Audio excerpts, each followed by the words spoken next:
Max Steele. I'm a junior here at UVM, and I'm originally from New York City. So Burlington's definitely a big change for me, and I'm loving it so far, and I hope to be here for many more years.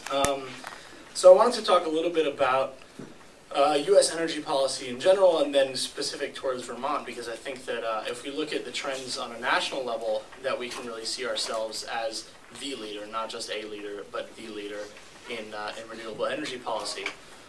So I just want to harp back to the presidential debates that happened recently. And we heard all this rhetoric about localizing energy. You know, I want to bring energy back to the U.S., and both Barack Obama and Mitt Romney both had this sort of rhetoric about them. And I think that that really harps, this sort of the unspoken story behind that is that for the first time in a while, America doesn't really know.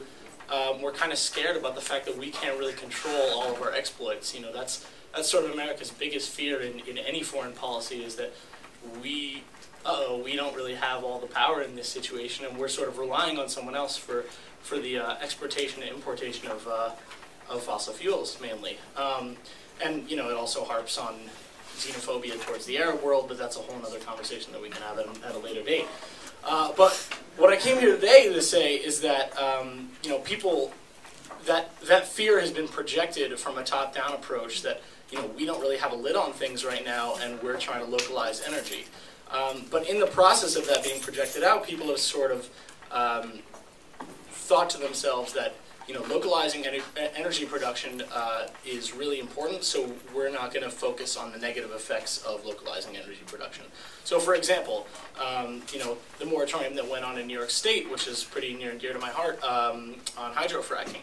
You know, a lot of New York residents would rather have a local energy source than you know, deal with the negative effects of hydrofracking, have their water being contaminated, just because, you know, we're afraid that we're importing our energy from someone else, and we sort of forget about the fact that there are really serious health effects and environmental effects.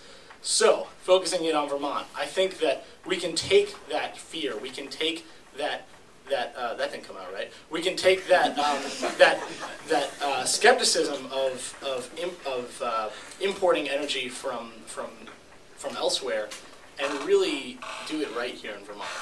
Because I think that whether it be wind power, whether it be biomass, whether it be the suggestions that people have made, I think that a renewable energy portfolio that uses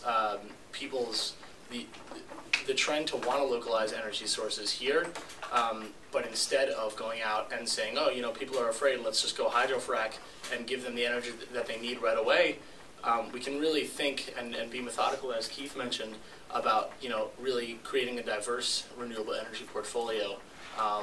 And honestly, you know, I don't really, I'm kind of a novice towards the wind projects that are going on, but obviously after this I'm going to go up and read about it.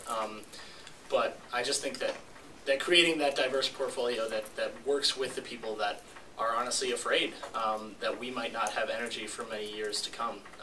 So thank you for your time.